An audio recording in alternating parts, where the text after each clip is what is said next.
আসসালামু আলাইকুম, শুভেচ্ছা সহ আমন্ত্রণ জানাচ্ছি দেশের এবং দেশের বাইরের সকল দর্শক শ্রোতাকে চ্যানেল আই সংবাদে। সংবাদ আয়োজন নিয়ে পার্শ্বপক্ষে রয়েছি আহমেদ মেহেদি হাসান। সংবাদের শুরুতেই চলুন জেনে নেওয়া যাক ফ্রেশ আটা ময়দা সুজি সংবাদ শিরোনাম। খালেদা জিয়ার অবস্থা সংকটাপন্ন হলেও চিকিৎসকদের নির্দেশনা অনুসরণ করতে পারছেন, সুস্থতা কামনায় উপদেষ্টা পরিষদে দেওয়া। রাজনৈতিক বাস্তবতা ও একক সিদ্ধান্তের সুযোগ না থাকায় মায়ের কাছে নেই বললেন তারেক রহমান। সর্বোচ্চ চেষ্টার জন্য প্রধান উপদেষ্টা ও সংশ্লিষ্টদের প্রতি কৃতজ্ঞতা। ডিসেম্বরের দ্বিতীয় সপ্তাহে তফসিল ঘোষণা বললেন সিইসি। জাতীয় নির্বাচন ও গণভোটের বাস্তব ধারণা নিতে ঢাকায় ইসির মক ভোটিং কার্যক্রম। এবং উচ্চমূল্যের ফল ফসল উৎপাদনে যুক্ত হচ্ছেন তরুণ উদ্যোক্তারা। নতুন প্রযুক্তি, পরিশ্রম আর সাহসিকতায় কৃষির চেহারা বদলে গড়ছেন দৃষ্টান্ত।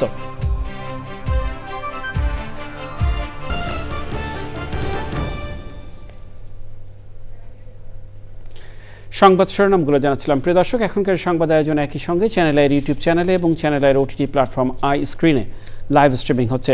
যাওয়া যাক বিস্তারিত সংবাদে। রাজধানীর একটি হাসপাতালে চিকিৎসাধীন বিএনপি চেয়ারপারসন ও সাবেক প্রধানমন্ত্রী বেগম খালেদা জিয়ার অবস্থা সংকটাপন্ন। তার শারীরিক বিভিন্ন পরীক্ষা নিরীক্ষা চলছে এবং তিনি চিকিৎসকদের নির্দেশনা অনুসরণ করতে পারছেন বলে জানিয়েছেন বিএনপি ও বিভিন্ন রাজনৈতিক দলের নেতারা। বেগম জিয়ার শারীরিক অবস্থা নিয়ে সর্বশেষ তথ্য জানতে সহকর্মী রাহুল রায়ের কাছে যাচ্ছি। তিনি রয়েছেন রাজধানীর এভারকেয়ার হাসপাতাল প্রাঙ্গণে। রাহুল, আপনি শুনতে পাচ্ছেন? রাহুল, আপনি রয়েছেন এভারকেয়ার হাসপাতালে। আপনি যেমন পূর্ববর্তী সংবাদগুলোতে জানাচ্ছিলেন যে চিকিৎসকদের সুনির্দিষ্ট বা আনুষ্ঠানিক কোনো ঘোষণা আপনারা জানছেন না যে তার শারীরিক অবস্থা সম্পর্কে। এই মুহূর্তে আপনার কাছে বেগম খালেদা জিয়ার শরীরের সর্বশেষ কী তথ্য রয়েছে?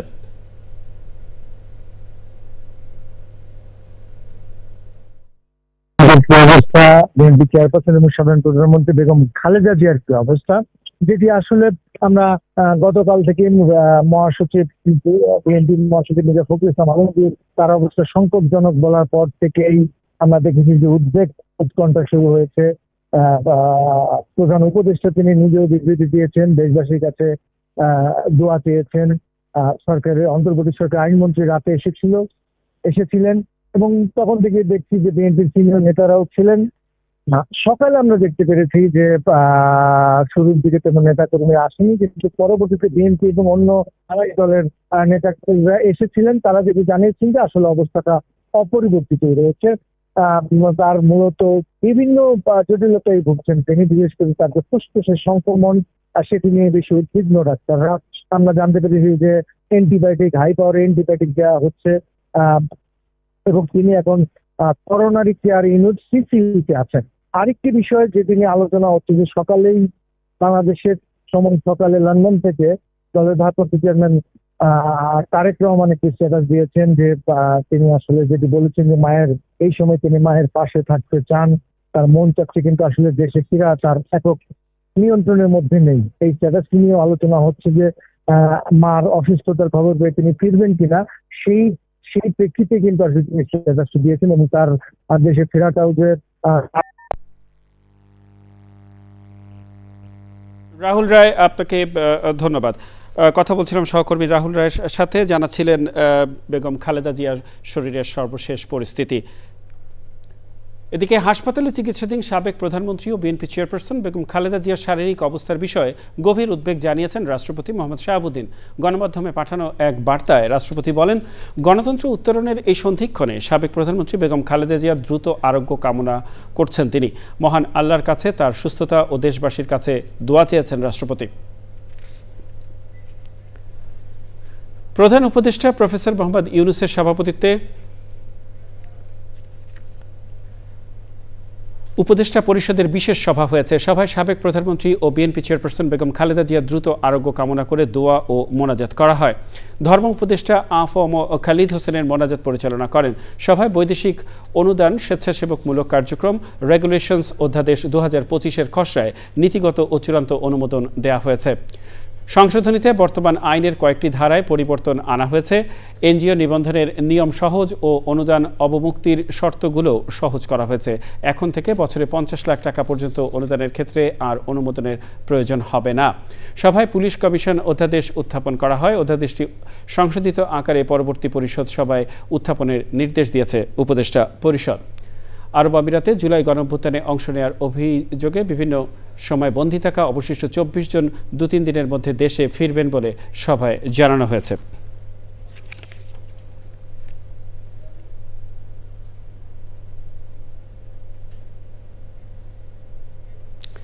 বিএনপির ভারপ্রাপ্ত চেয়ারম্যান তারেক রহমান বলেছেন, তার মা ও সাবেক প্রধানমন্ত্রী দেশনেত্রী বেগম খালেদা জিয়ার সংকটময় অবস্থার মধ্যেও রাজনৈতিক বাস্তবতা ও একক সিদ্ধান্ত নেওয়ার সুযোগ না থাকায় তিনি মায়ের কাছে নেই। এক ফেসবুক পোস্টে তিনি খালেদা জিয়ার চিকিৎসার জন্য সব রকম সহায়তার প্রতিশ্রুতি দেওয়ায় প্রধান উপদেষ্টার প্রতি ধন্যবাদ ও কৃতজ্ঞতা জানিয়েছেন। দেশ বিদেশের চিকিৎসকদের আন্তরিক সেবা ও সর্বোচ্চ চেষ্টার জন্য কৃতজ্ঞতা জানিয়ে দেশবাসীকে দোয়া অব্যাহত রাখার আহ্বান জানিয়েছেন তারেক রহমান। সুদীপ্তা মাহমুদের রিপোর্ট। সাবেক প্রধানমন্ত্রী বেগম খালেদা জিয়ার সংকটাপন্ন অবস্থায় নিজের ভেরিফাইড ফেসবুক প্রোফাইলে দেওয়া পোস্টে ছেলে তারেক রহমান বলেছেন, তার মায়ের রোগমুক্তির জন্য দলমত নির্বিশেষে দেশের সর্বস্তরের মানুষ দোয়া করছেন। অন্তর্বর্তী সরকারের প্রধান উপদেষ্টা ডক্টর মোহাম্মদ ইউনুস খালেদা জিয়ার রোগমুক্তির জন্য সহায়তার প্রতিশ্রুতি দেওয়ায় আন্তরিক ধন্যবাদ এবং কৃতজ্ঞতা জানিয়ে তারেক রহমান বলেছেন, হাসপাতালে চিকিৎসাধীন দেশনেত্রীকে নিয়ে প্রধান উপদেষ্টার বিবৃতিতে সৌজন্য ও মানবিক অনুভূতির প্রকাশ ঘটেছে। দেশনেত্রী ও তার মা বেগম খালেদা জিয়ার রোগমুক্তির জন্য দোয়া অব্যাহত রাখতে দেশবাসীর প্রতি আহ্বান জানিয়েছেন তারেক রহমান। মায়ের অসুস্থতায় দেশে ফেরা প্রসঙ্গে তিনি লিখেছেন, এমন সংকটে মায়ের স্নেহ স্পর্শ পাওয়ার তীব্র আকাঙ্ক্ষা যে কোনো সন্তানের মতো তারও রয়েছে। তবে অন্য সবার মতো এটি বাস্তবায়নের ক্ষেত্রে তার একক সিদ্ধান্ত নেওয়ার সুযোগ অবারিত ও একক নিয়ন্ত্রণাধীন নয়।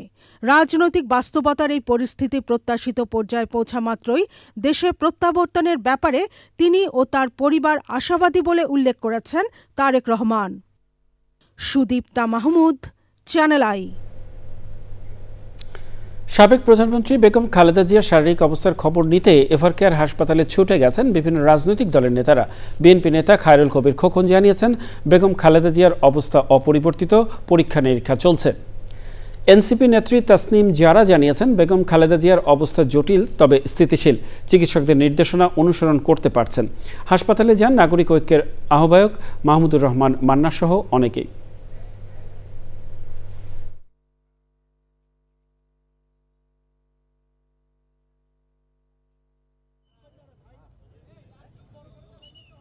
দেশবাসীর আজকে অভিভাবক উনি, তো সেই হিসাবে আমরা সবাই উদ্বিগ্ন, আমরা সবাই দোয়া করি যেন আমাদের প্রিয় নেত্রী তিনি যেন আবার সুস্থ হয়ে আবার আমাদের মাঝে আসতে পারেন। বেগম খালেদা জিয়া হাসপাতালে চিকিৎসাধীন আছেন, নিবিড় পরিচর্যা পাচ্ছেন। ওনার শারীরিক অবস্থা ক্রিটিক্যাল তবে স্থিতিশীল আছেন, উনি এখনো ফাইট করছেন। নিরাপদ দূরত্ব থেকে সব সতর্কতা মেনে আমার ওনাকে দেখার সুযোগ হয়েছে। উনি সজ্ঞানে আছেন, সজাগ আছেন। চিকিৎসক এবং নার্স যে ওনাকে নির্দেশনা দিচ্ছেন সেগুলো উনি ফলো করতে পারছেন। আমাদের গণতান্ত্রিক উত্তরণের পথে ওনাদের যে লড়াই, সেই লড়াইয়ে যে গণতান্ত্রিক উত্তরণের দিকে যাচ্ছে সেটি যেন উনি নিজে দেখে যেতে পারেন, এবং যার কারণে ওনার আজকে এই পরিণতি হয়েছে। একটা ক্লিনিক্যাল একটা অপারেশনের মধ্য দিয়ে উনি গিয়েছেন, ওনাকে মেডিকেলের অত্যাচারের মধ্য দিয়ে গিয়েছেন। আমার মনে হয় আল্লাহ উনাকে হাসিনার ফাঁসি দেখা পর্যন্ত উনাকে যেন আল্লাহ বাঁচিয়ে রাখেন ইনশাআল্লাহ। আমাদের একমাত্র একটাই, সেটা হলো দোয়া ছাড়া আমাদের কাছে কোনো কিছু নেই। এখন দেশবাসীর কাছে, সবাই রাজনৈতিক ব্যক্তিবর্গের কাছে আমরা বলবো সবাই দোয়া করবেন। পরিস্থিতি সব মিলিয়ে আমরা যে খুব ভালো বলবো এমন না। তাকে পরীক্ষা করা হচ্ছে, তার ডাক্তাররা নিয়ে গেছেন ওটিতে। আমরা আশা করছি, দোয়া করছি যে তিনি দ্রুতই তিনি হয়তো সুস্থ হয়ে ফিরবেন। তার এই অসুস্থতা আপনার পুরো জাতি উৎকণ্ঠা উদ্বেগের মধ্যে রয়েছে। এই ডাক্তারদের মধ্যে এখন নতুন করে আবার চাইনিজ ডাক্তারও যুক্ত হয়েছে। জন হপকিন্সের প্রফেসর দু একজন আছেন, সবাই মিলে দেখবার পরে তারা আমাকে যা বলেছেন যেই সংবাদে সবার মধ্যে উদ্বেগ সৃষ্টি হয়েছিল, পরিস্থিতি তার চাইতে কোনো রকম অবনতি হয়নি, তিনি স্টেবল আছেন। এ পর্যায়ে জাতীয় সংসদ নির্বাচন 2026 প্রসঙ্গ।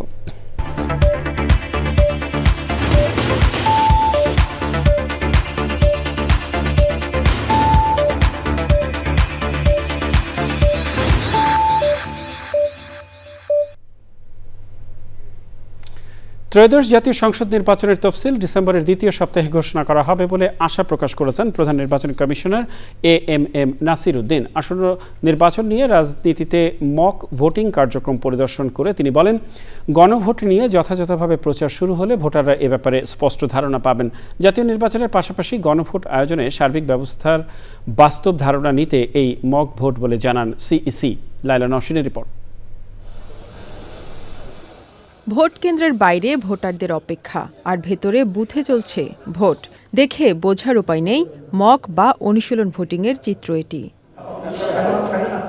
রাজধানীর শেরেবাংলা নগর বালিকা উচ্চ বিদ্যালয় নির্বাচন কমিশনের আয়োজনে মক ভোটিংয়ে ছিল আইন শৃঙ্খলা বাহিনীও, ছিলেন নির্বাচন পর্যবেক্ষকরাও। সরকারি কর্মকর্তা কর্মচারী সহ আশপাশের এলাকার প্রায় 500 ভোটার অংশ নেন মক ভোটে। জাতীয় নির্বাচনে ভোট দিতে পারলেও গণভোটের ব্যাপারে ধারণা নেই বেশিরভাগ ভোটারের। আমি ওইসব হ্যাঁ না বুঝি না আপু, আমি তো লেখাপড়া জানি না, আমি বুঝবো কি। আমি কিন্তু অত ক্লিয়ার না যে গণভোটটা সেটা কি, আসলে এইটার মূল উদ্দেশ্যটা কি সেটাও আমি জানি না। হ্যাঁ না ভোট সম্পর্কে জানেন? গণভোট না, ওটা জানি না। তো জানি যে ভোটের জন্য আনছে, কিন্তু কিভাবে দেয় এটা জানি না। প্রচারের মাধ্যমে হ্যাঁ না ভোটের ব্যাপারে ধারণা স্পষ্ট করার দাবি ভোটারদের। ভালো লেগেছে সবকিছু থেকে, আমার বুঝতে কোনো সমস্যা হয় না। হ্যাঁ না ভোটটাতে যে অনেক লেখা ছিল, ওই লেখাটা আমার পড়া হয়নি। আগের থেকে যদি প্রকাশ করা হয় যে এইগুলো আছে, এইগুলোর পরিপ্রেক্ষিতে আপনি হ্যাঁ অথবা না ভোট দেবেন, তাহলে আমাদের জন্য হয়তো একটু সুবিধা হতো। ভোট কেন্দ্র পরিদর্শন করে ত্রয়োদশ জাতীয় সংসদ নির্বাচনের তফসিল ও গণভোট প্রসঙ্গে কথা বলেন প্রধান নির্বাচন কমিশনার। তফসিল হুপফুলি আমরা যেটা আশা করছি দ্বিতীয় সপ্তাহে হবে ডিসেম্বরের। আমরা অনুমানের ভিত্তিতে কোনো আগাইতে চাই না, প্র্যাকটিক্যালি দেখে এবং আজকে একদম রিয়েল টাইম অ্যাসেসমেন্ট করে দেন আমরা নেক্সট প্ল্যানিংটা করব। গণভোট নিয়ে প্রচারণা এখনও ওইভাবে শুরু করিনি তো। একটা সরকার এবং ইলেকশন কমিশন মিলে ব্যাপক প্রচারণা চালাবে এই গণভোট নিয়ে। আসন্ন নির্বাচনে ভোটারদের ব্যাপক উপস্থিতির মাধ্যমে সুষ্ঠু নির্বাচনের প্রত্যাশা মক ভোটিংয়ে অংশ নেওয়া নির্বাচনী পর্যবেক্ষকদের। Laila Naushin, Channel I, Dhaka. Vote নিয়ে আলোচনা এখন সারা দেশে। নানান বয়সী নানান পেশার মানুষ নির্বাচন নিয়ে কি ভাবছেন সেটা জানতে সারা দেশে ঘুরে বেড়াচ্ছে চ্যানেল আইয়ের ক্যামেরা। আজ জানবো নির্বাচনকে ঘিরে নওগাঁর 6টি আসনের ভোটারদের কথা। আমরা সামনের নির্বাচনে আমরা এমন একজন প্রার্থীকে দেখতে চাই যিনি প্রভাব মুক্ত এবং যিনি কখনোই কোনো দুর্নীতির সাথে যুক্ত নয় এবং নিরাপদে সাধারণ জনগণ ওনার কাছে যাইতে পারে এবং ওনার প্রতি যেন আমরা সেবা পাইতে পারি, এইরকম মানুষকে আমরা প্রার্থী হিসাবে দেখতে চাই। একটা সুষ্ঠু নির্বাচনের মাধ্যমে একটা গণতান্ত্রিক সরকার এই দেশে প্রতিষ্ঠিত হোক, তারা জনমানুষের ভাগ্য পরিবর্তনে, এই দেশের উন্নয়নে তারা কাজ করবে। আমাদের প্রত্যাশা থাকবে বর্তমান অন্তর্বর্তীকালীন সরকারের কাছে একটি নিরপেক্ষ, গ্রহণযোগ্যমূলক এবং অংশগ্রহণমূলক নির্বাচন আমাদের বাংলাদেশের জনগণ উপহার দিবেন। আমরা তরুণ সমাজ হিসেবে এটাই দাবি জানাই। আমরাও বিশ্বাস করি যে সেই ৩৬ জুলাই আন্দোলনকে ধারণ করে সরকারও রয়েছে এবং সেই দিক থেকে আমরা বিশ্বাস করি যে আগামী নির্বাচন নিঃসন্দেহে একটি ফেয়ার নির্বাচন হবে এবং সেখানে যোগ্য নেতৃত্বই বেরিয়ে আসবে, এটি আমাদের প্রত্যাশা। একটা সুষ্ঠু সার্বভৌম দেশ গঠন করার ক্ষেত্রে একটা সুষ্ঠু নির্বাচন অবশ্যই প্রয়োজন। সেই নির্বাচন যেন অবশ্যই গণতান্ত্রিক প্রক্রিয়ায় হয় এবং সুষ্ঠুভাবে এমন একজন প্রতিনিধি আসবে যারা জনগণের কথা ভাববে, দেশের কথা ভাববে, সাধারণ মানুষের কথা ভাববে, যারা দুর্নীতিতে আপামর গিলে খাবে না। এরকম প্রত্যাশায় আমি একজন সাধারণ নাগরিক হিসেবে করছি। আমি এবার প্রথম ভোটারে জাতীয় নির্বাচনে অংশগ্রহণ করব। আমি এমন একজন প্রার্থী চাই যে প্রার্থী সন্ত্রাসমুক্ত, মাদকমুক্ত, দুর্নীতিমুক্ত দেশ গড়বে এবং এই শিক্ষাক্ষেত্রে আপনার শিক্ষার যাবতীয় খরচসমূহ উল্লেখযোগ্য হারে কমাবে এবং দেশে সুশাসন কায়েম করবে, এমন একজন প্রার্থী আমি চাই। যারা জনকল্যাণে নিযুক্ত এরকম ব্যক্তিদেরকে মনোনয়ন দেওয়া উচিত, যাদের ইতিপূর্বে খারাপ কোনো ইতিহাস আছে তাদেরকে পরিহার করাই উচিত, এটাই আমরা কামনা করি। এবং যারা বৈষম্যহীন বাংলাদেশ গড়ার ক্ষেত্রে বিশেষ ভূমিকা রাখবে তারাই যেন মনোনয়ন প্রাপ্ত হয়, এটাই আমরা চাই। যাওয়া যাক অন্যান্য সংবাদে। দেশে বিচিত্র ও উচ্চ মূল্যের ফল ফসল উৎপাদনে যুক্ত হচ্ছেন অনেক নতুন ও তরুণ উদ্যোক্তা। নতুন প্রযুক্তি, পরিশ্রম আর সাহসিকতায় তারা যেমন বদলে দিচ্ছেন কৃষির চেহারা, তেমনি গড়ে তুলেছেন সাফল্যের নতুন দৃষ্টান্ত। ঠিক তেমনি এক উদ্যোক্তা মাগুরার নাসির হোসেন। তার মতে, জলবায়ুর বিরূপ প্রভাবের এই সময় কৃষক ও উদ্যোক্তাদের টিকে থাকতে প্রয়োজন ফসলের বীমা বাস্তবায়ন করা। বিস্তারিত জানাচ্ছেন শাইখ সিরাজ। মাগুরার রাউতলা গ্রামের তরুণ কৃষক নাসির হোসেন এখন অনেকটাই বদলে যাওয়া এক উদ্যোক্তা। 2021 সালে যার বাগান ছিল 45 বিঘা, আজ সেখানে খামারের পরিধি বেড়ে দাঁড়িয়েছে 150 বিঘায়। প্রথম অবস্থায় তো আর্থিক প্রবলেম ছিল, আপনাকে বলছিলাম, আপনি একটা লোনের ব্যবস্থা করে দিয়েছিলেন। সেখান থেকে স্যার পেয়ারা আছে প্রায় 75 বিঘা, মালটা আছে প্রায় 40 বিঘা, আর বাকিটা স্যার সবজি আছে, পেঁপে, লাউ, কফি, কিছু অ্যাভোকাডো আছে স্যার। লোন শোধ হয়েছে স্যার? পরের বছর শোধ করে দিয়েছি, পরবর্তীতে ওঠানোর প্রয়োজন হয়নি। নতুন করে সংযোজন করেছেন ড্রাগন ফল, যার উৎপাদন বাড়াতে ব্যবহার করা হচ্ছে কৃত্রিম আলো প্রযুক্তি। তবে ড্রাগন উৎপাদনে ক্ষতিকর টনিক ব্যবহার নিয়ে অসন্তোষ প্রকাশ করলেন এই উদ্যোক্তা। টনিক ব্যবহার করলে দেখা যায় যে ফলের এক সাইড সবুজ থাকে, এক সাইড লাল থাকে, দেখতে একটু কেমন লাগে। এগুলো মার্কেটের চাহিদা কম, গাছেরও ব্যাপক ক্ষতি হয়, অর্থাৎ একটা গাছের জীবনকাল কিন্তু ওইটা দিলে কমে যায়। প্রতি বছরই জলবায়ুর বিরূপ প্রভাব, অনিশ্চিত আবহাওয়া আর রোগবালাইয়ের কারণে নাসির সহ দেশের অনেক কৃষককে পড়তে হচ্ছে নানা চ্যালেঞ্জে, যা মোকাবেলায় সরকারি উদ্যোগ নেওয়ার দাবি তার। উৎপাদন করে ফসল হারভেস্ট করা পর্যন্ত এখানে প্রচুর টাকা বিনিয়োগ থাকে, এবং এমন হতে পারে যে ফসল ওঠার আগে একবারে পুরো ফসলটা নষ্ট হয়ে গেল। তাতে দেখা যাচ্ছে আমাদের মতো অনেক কৃষক বা অনেক উদ্যোক্তা স্যার একদম নিঃস্ব হয়ে যায়। এ কারণে স্যার যদি আমাদের একটা ইন্স্যুরেন্স থাকে তাহলে স্যার আমরা এখান থেকে কিছুটা ফিডব্যাক পেতে পারি। নাসির হোসেনের মতো তরুণ কৃষি উদ্যোক্তারা মনে করছেন আগামীর ফল ফসল বা মিশ্র চাষ কিংবা বাণিজ্যিক কৃষি করার জন্যে শস্য বীমা খুবই জরুরি, কারণ এ পরিমাণ বিনিয়োগে ফসল মার খেলে তারা পথে বসবে। অন্যদিকে কৃষক সংগঠনের ব্যাপারেও তিনি জোরালোভাবে বললেন। মাগুরার রাউতলা থেকে শাইখ সিরাজ, চ্যানেল আই। প্রিয় দর্শক, এ নিয়ে বিস্তারিত প্রতিবেদন দেখবেন আজ রাত 9:45 হৃদয় মাটি ও মানুষ অনুষ্ঠানে। সময় হলো কিছুক্ষণে বিরতি নেবার। বিরতির পর আবারও ফিরে এলাম চ্যানেল আই সংবাদে।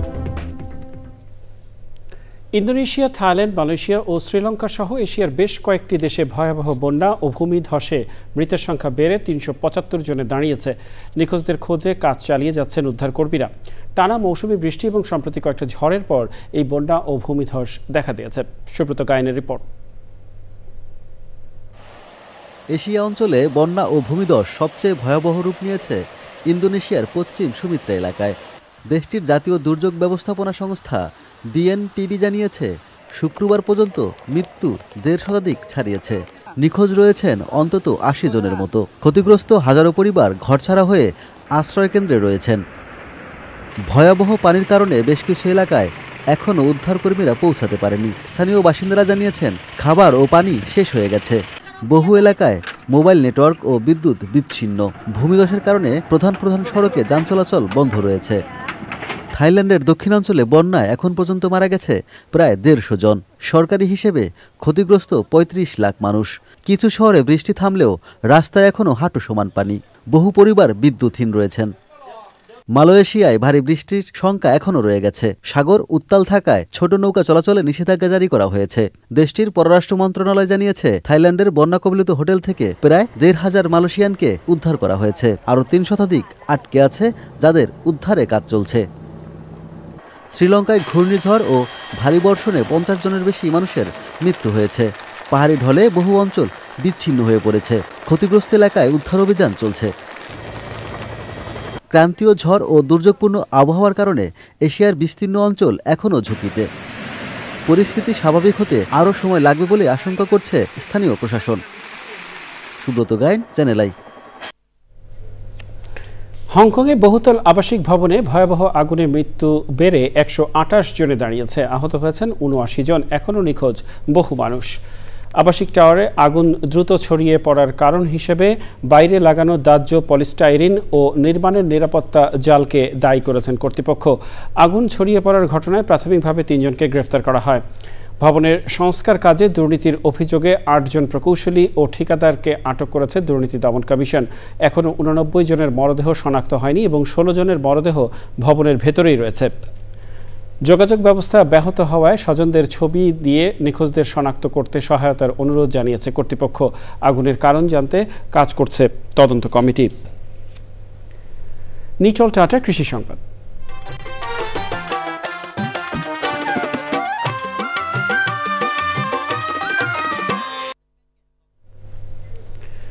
আলুর বহুমুখী ব্যবহার, রপ্তানি বৃদ্ধি এবং আলু শিল্পের সম্প্রসারণের জন্য প্রথমবারের মতো আয়োজন হতে যাচ্ছে আলু উৎসব।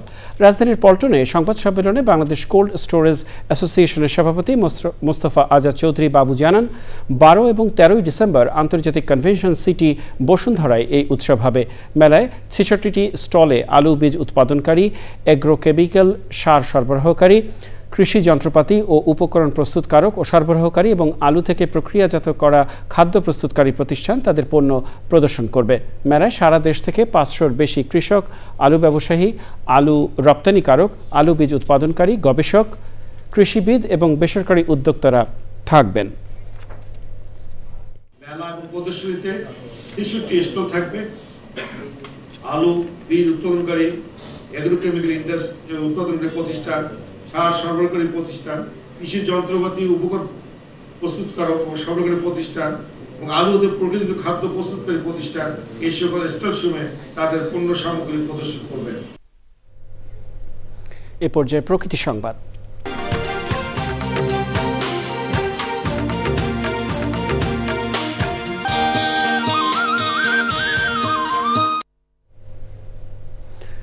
দখল, গাছ নিধন সহ বন খেকোদের দৌরাত্মে হুমকিতে ঢাকার ফুসফুস খ্যাত দেশের 3য় বৃহত্তম মধুপুরের শালবন। এতে বনের আদি পরিবেশ ধ্বংসের পাশাপাশি হারিয়ে যাচ্ছে বন্য প্রাণী। সংকট সমাধানে মধুপুর শালবন পুনরুদ্ধারে মহাপরিকল্পনা নিয়েছে বন বিভাগ।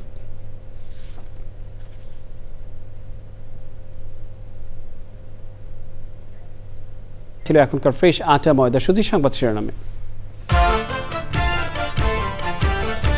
খালেদা জিয়ার অবস্থা সংকটাপন্ন হলেও চিকিৎসকদের নির্দেশনা অনুসরণ করতে পারছেন, সুস্থতা কামনায় উপদেষ্টা পরিষদে দোয়া। রাজনৈতিক বাস্তবতা ও একক সিদ্ধান্তের সুযোগ না থাকায় মায়ের কাছে নেই বললেন তারেক রহমান। সর্বোচ্চ চেষ্টার জন্য প্রধান উপদেষ্টা ও সংশ্লিষ্টদের প্রতি কৃতজ্ঞতা। ডিসেম্বরের 2য় সপ্তাহে তফসিল ঘোষণার আশা করছেন সিইসি। জাতীয় নির্বাচন ও গণভোটের বাস্তব ধারণা নিতে ঢাকায় ইসির মক ভোটিং কার্যক্রম। এবং উচ্চ মূল্যের ফল ফসল উৎপাদনে যুক্ত হচ্ছেন তরুণ উদ্যোক্তারা। নতুন প্রযুক্তি, পরিশ্রম আর সাহসিকতায় কৃষির চেহারা বদলে গড়ছেন দৃষ্টান্ত।